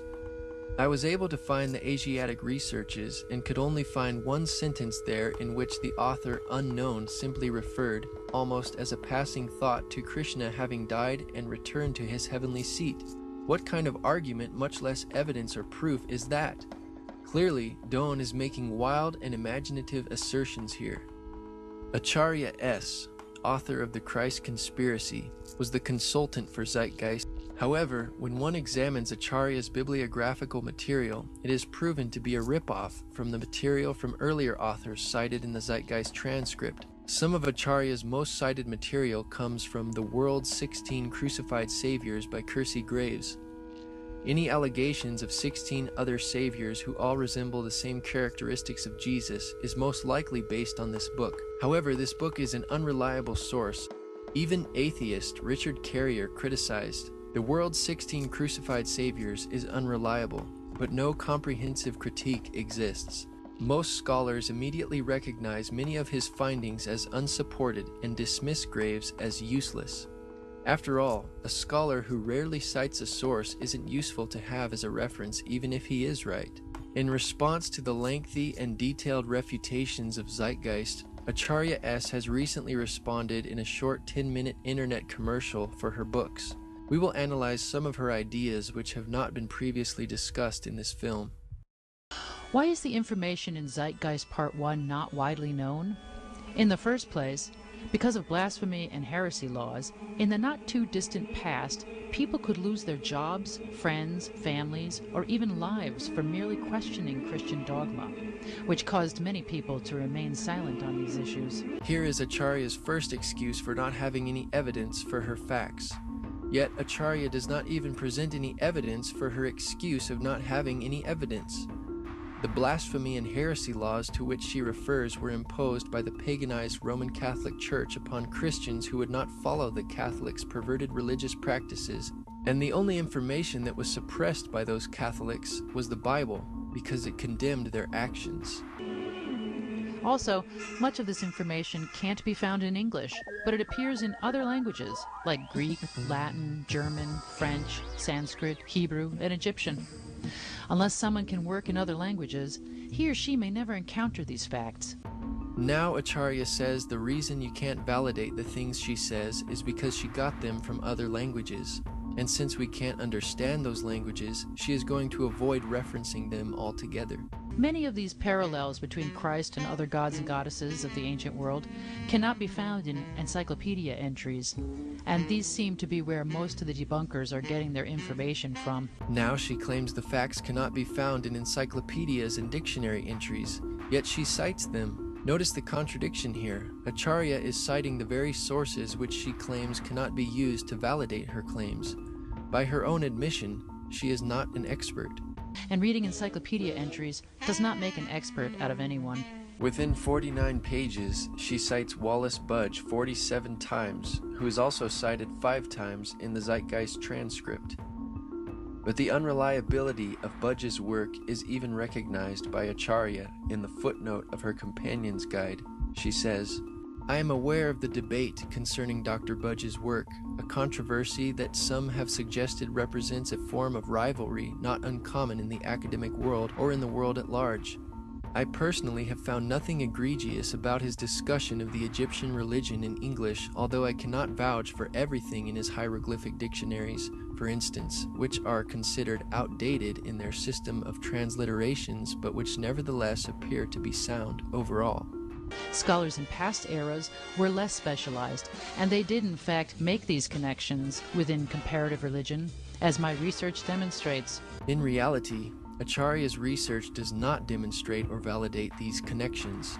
Even critical non-Christian scholars have rejected Acharya S.'s research, among whom is Dr. Bob Price, who said, "She is quick to state as bald fact what turns out to be, once one chases down her sources, either wild speculation or complex inference from a chain of complicated data open to many interpretations." One of the most intriguing claims made repeatedly in these books is that among the mythical predecessors of Jesus as a crucified god were the Buddha, the blue-skinned Krishna, and Dionysus. Is there any basis to these claims which Murdoch just drops like a ton of bricks?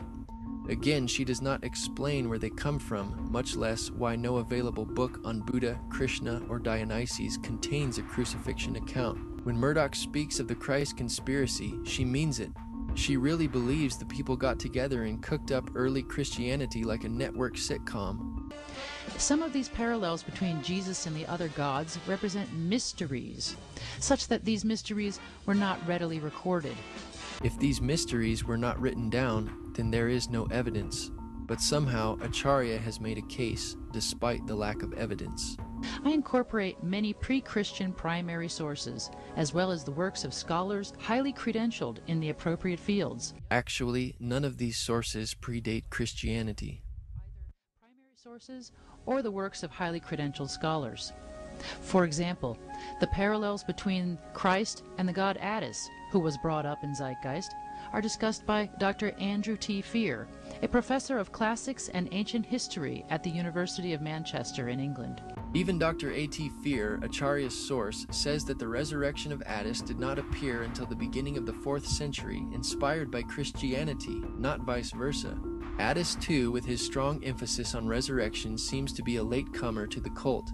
The stress on the Hilaria as celebrating the resurrection of Attis also appears to increase at the beginning of the 4th century AD. It is important to remember that here we are discussing a period of centuries, not merely years. They do seem to have been provoked by a need to respond to the challenge of Christianity. Obviously, this is one of Acharya's strongest claims in support of her facts, since it made the cut into her 10-minute commercial.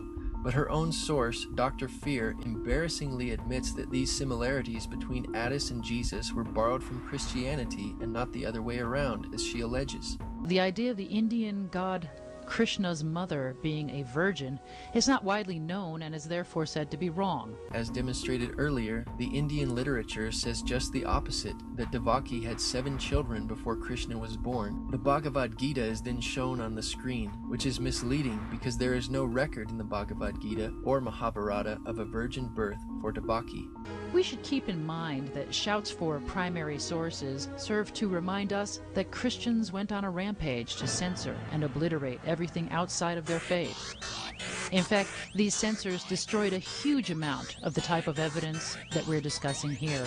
Again, she makes excuses for not having any evidence or proof for her thesis, and warns us against those who would ask for such evidence. Without any evidence, the Jesus myth and astrotheology concepts are negligible.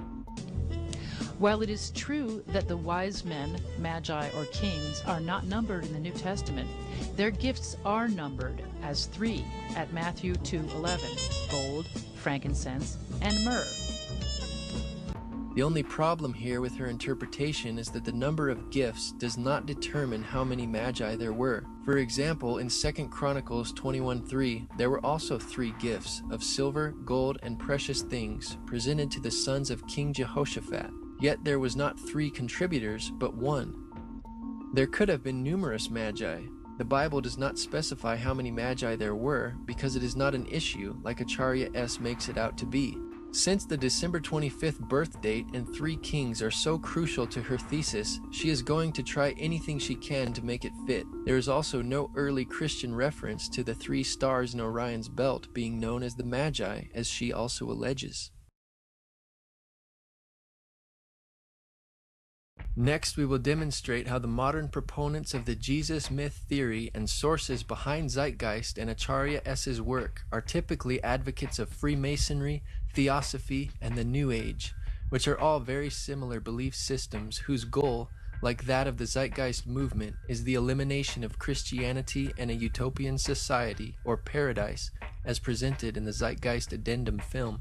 In one of her online articles entitled The Gospel According to Acharya S., she states, "Perhaps the devil brings peace and not a sword to humanity. Considering how many people have been killed in the name of God and not the devil, maybe the world is worshiping the wrong entity." She also writes, "The devil is divine." Also cited in Zeitgeist are Godfrey Higgins, Albert Churchwood, cited 6 times, and Manly P. Hall, cited 5 times. which were all members of the Freemasons' secret society. Manly P. Hall, a 33rd degree Mason, wrote on page 48 of his book, Lost Keys of Freemasonry, "When a Mason learns that the key is the proper application of the dynamo of living power, the seething energies of Lucifer are in his hands."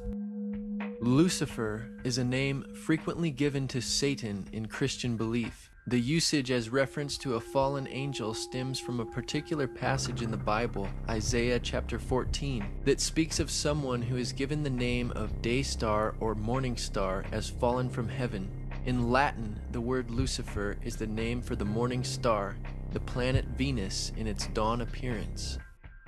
Though it seems Acharya S. ignorantly and lightly poses the hypothetical of worshiping the devil and the devil bringing peace to humanity, her sources, such as Manly P. Hall, H. P. Blavatsky, and Albert Pike, are much more bold in their allegiance to the devil, Satan, or Lucifer. They not only believed in the devil, but committed their work to the fallen angel, Satan, and his lies. Another Freemason quoted frequently by Acharya S. in the Christ Conspiracy is Albert Pike, who is considered one of the best interpreters of all Masonic ritual.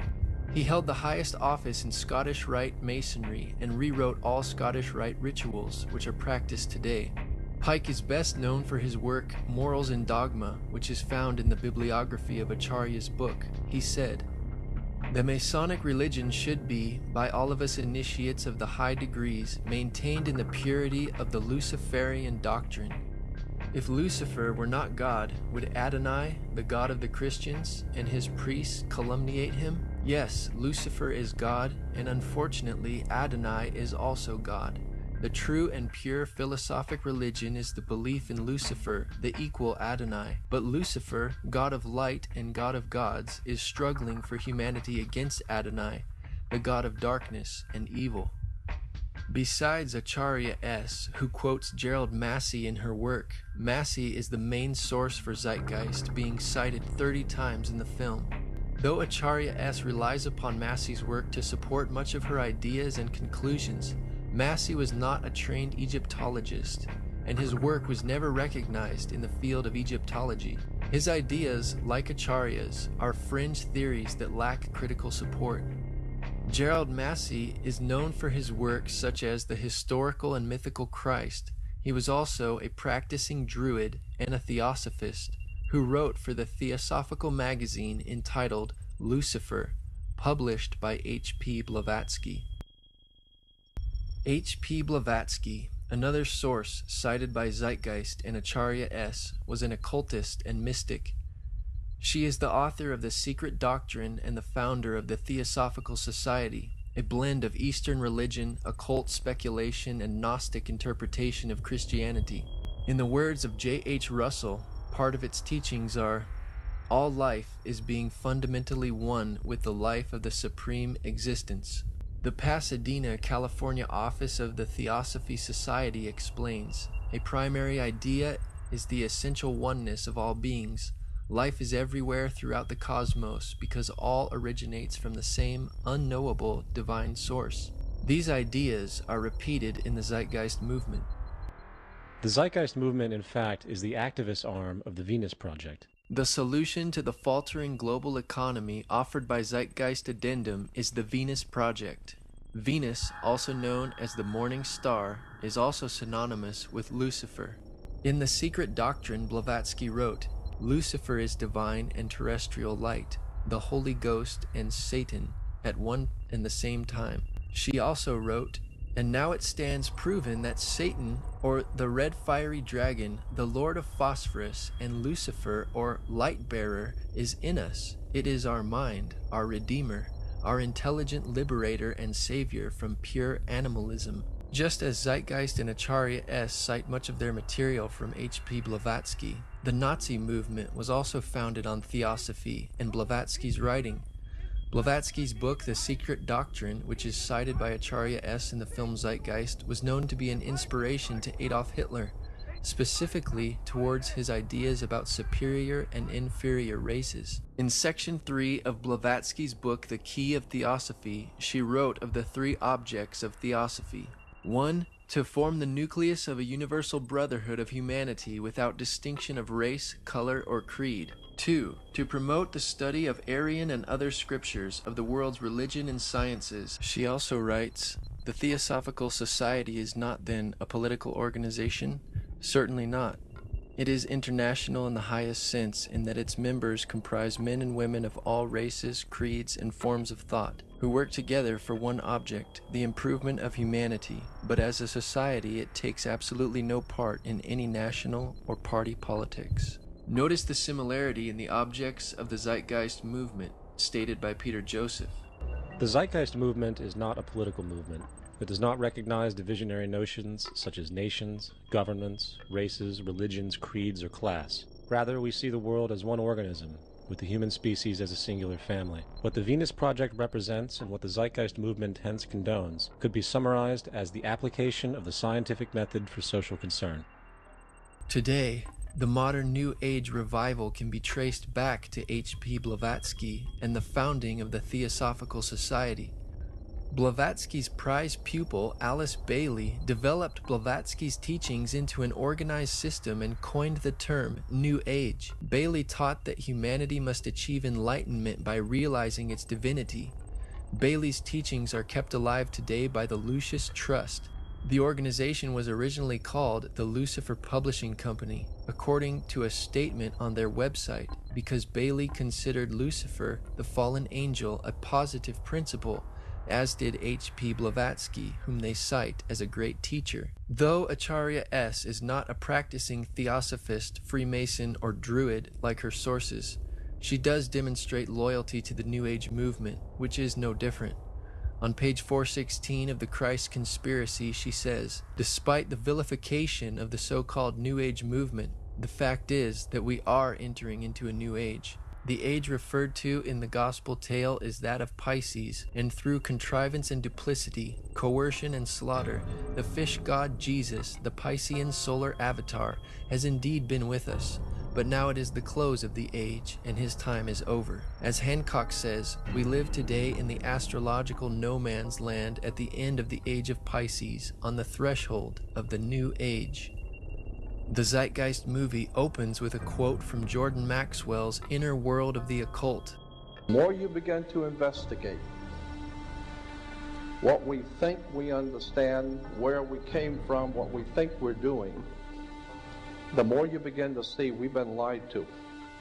Maxwell was also heavily influenced by H.P. Blavatsky and Theosophy. Helena Petrovna Blavatsky? Right. Yes, I have all of her works. I think her best work was Isis Unveiled, Part 2, which is theology. Right. Science. And that was an exceptional work. I think that Helena Petrovna Blavatsky, the Russian mystic, was a very wise and perceptive lady. Manly Palmer Hall, one of my very good friends. Manly Palmer Hall, one of my very good friends. This main authority behind Zeitgeist and proponent of the New Age, Jordan Maxwell, believes he was put here by aliens to start his own religion. He is also one of Acharya's sources for the Christ Conspiracy. 2 white glowing objects came in very slow. They were not flying as such. They appeared to be just electronically or magnetically floating. And as they floated overhead, 5 more came in behind them, and at that point I totally went ballistic. I decided to rent a convertible and drive back up to Area 51 by myself, and no one knew this, and go back out to where we had had this experience by myself, which I did. About a month later, now we're at the beginning of summer, I get a phone call from Paul, my publisher, who lives in Escondido, right down by San Diego, and he's telling me about this young lady who was a past life regressionist, and he said, you got to go see this girl, she's sensational. And she says, well, and I'm just telling you what she said. She said, they are Pleiadians, and they have brought you here to do something, and you are ultimately going to be a emissary, was the word, an emissary for them. They're going to channel through you, they're going to use you, and they will speak through you.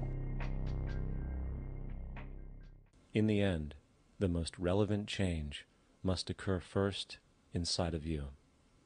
The real revolution is the revolution of consciousness, and each one of us first needs to eliminate the divisionary, materialistic noise we have been conditioned to think is true, while discovering, amplifying, and aligning with the signal coming from our true empirical oneness. It is up to you. That depends on you and not somebody else. You yourself are the teacher and the pupil, you are the master, you are the guru, you are the leader. You are everything. Freemasonry, Theosophy, the New Age, and Zeitgeist movements all represent a relentless quest towards self-deification and the integration of all knowledge and spirituality in order to create a utopian society where all is one and one is all.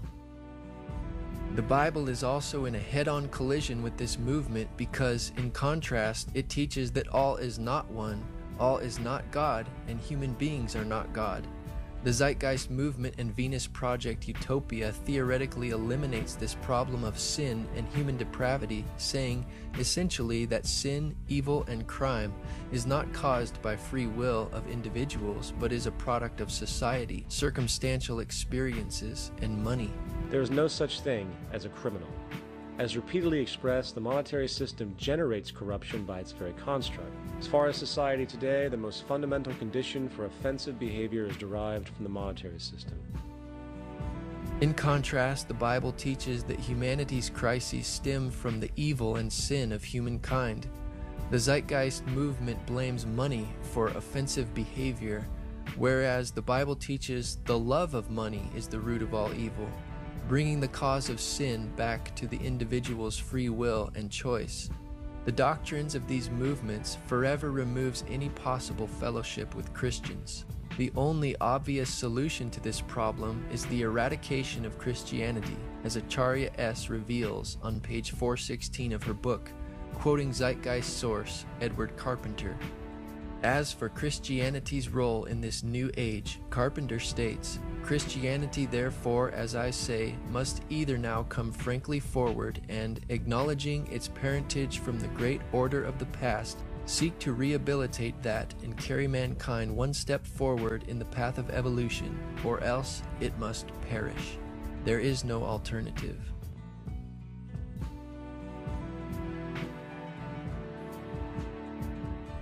The Apostle Paul cites the resurrection of Jesus from the dead and its subsequent effect upon all mankind as the proof that God exists, that Jesus is his Son, and that the redemption of all those who obey God and his word is assured by his personal triumph over the grave. Obviously, the Zeitgeist movement will label the resurrection another myth, as they do with Jesus' historical existence. A cardinal doctrine of the Christian faith is the death and resurrection of Christ. This notion is so important that the Bible itself states, "And if Christ be not risen, then is our preaching vain, and your faith is also vain." It is easy to take the previous verse from Paul's letter to the Corinthians out of context when it is not quoted in its entirety. Paul was making a point in rebuking those who said there was no resurrection, even though Jesus was resurrected. Paul said, "But now is Christ risen from the dead, and become the first fruits of them that slept." Yet it is very difficult to take this account literally, for not only is there no primary source denoting this supernatural event in secular history, awareness of the enormous number of pre-Christian saviors who also died and were resurrected immediately puts the story in mythological territory by association. Also claiming that there is no primary source denoting this supernatural event in secular history is inaccurate. Unlike Zeitgeist claims about the Jesus myth, the New Testament uses primary sources. The writers of the New Testament wrote as eyewitnesses from first-hand information. In addition to the non-biblical sources, the four Gospels are primary and authentic sources for the life of Jesus. Richard Bauckham, professor of the New Testament at University of St. Andrews, Scotland, wrote in his book Jesus and the Eyewitnesses, "The Gospels were written within living memory of the events they recount. Mark's Gospel was written well within the lifetime of many witnesses, while the other three canonical Gospels were written in the period when the living eyewitnesses were becoming scarce, exactly at the point in time when their testimony would perish with them were it not put in writing. This is a highly significant fact, entailed not by unusually early datings of the Gospels, but by the generally accepted ones. We imagine the traditions passing through many minds and mouths before they reach the writers of the Gospels, but the period in question is actually that of a relatively, for the period, long lifetime. Religious belief has caused more fragmentation and conflict than any other ideology. Christianity alone has 34,000 different subgroups. The Bible teaches Christians to be unified in love, regardless of how many professing Christians today behave contrary. Concerning church subgroups, the Apostle Paul spoke against the Corinthian church creating divisions and strife, saying it was carnal to do such in 1 Corinthians 3:3-11. Christianity, along with all other theistic belief systems, is the fraud of the age. On the contrary, part 1 of the movie Zeitgeist is in every respect a fraud. This film professes to present the authoritative truth on what Christianity and pagan religions teach, yet genuine academic research and scholarship blatantly refutes the vast majority of these claims and strongly supports historic Christianity. In terms of Peter Joseph's ludicrous astrological and historical assertions, there is truly nothing new under the sun. The point raised by Zeitgeist about the book of Revelation and the end times is important for the reason that this constant talk by Christian evangelicals may actually bring about Armageddon by setting up Christians to do battle. And I firmly believe we must not let that happen. Anybody who professes to be a Christian and does battle, as Acharya put it, is a wolf in sheep's clothing, a false prophet which is known by their fruits, according to Jesus in the Bible. Jesus disarmed every Christian by his words to Peter when he said, "Put up again thy sword into his place, for all they that take the sword shall perish with the sword." Though many wars have been fought in the name of Christianity, these wars were in direct disobedience to Jesus' commandments. Jesus said, "Blessed are the peacemakers, for they shall be called the sons of God." Jesus taught to bless them that persecute and curse you and love your enemies. The Bible says that God hates people who love violence in Psalm 11:5. John the Baptist said to do violence to no man in Luke chapter 3 verse 14. Thus the Bible leaves no exceptions for a Christian to do battle if they are to obey its teachings. Commonly, people misunderstand the difference between the Old Covenant and New Covenant. The New Covenant is God's revelation to all mankind through Jesus Christ, his Son. The Old Covenant had symbols and shadows for the Jewish people of the New Covenant. Circumcision was a symbol of spiritual circumcision of the heart. Solomon's temple was a symbol of the spiritual temple of the church. The Old Covenant had its laws written upon tablets of stone, while the New has Jesus' commandments written upon his people's hearts. And the physical battles in the Old Testament were a symbol of the spiritual warfare against sinful flesh, which does not involve physical weapons of warfare. Contrary to Acharya's interpretation, the book of Revelation is clear in that the beast or evil world empire is given power over all nations to make war with Christians and overcome them. Jesus authoritatively told Pilate, "If my kingdom were of this world, my servants would fight," implying that his kingdom is not of this world, and this is why the true servants of Jesus do not fight. Jesus also said, "From the days of John the Baptist until now, the kingdom of heaven suffers violence, and the violent take it by force." The only way to recognize a true Christian, according to the Bible, is by their love, because God is love. Regardless of whether or not somebody calls themselves a Christian, Jesus said, "The word that I have spoken, the same shall judge him in the last day."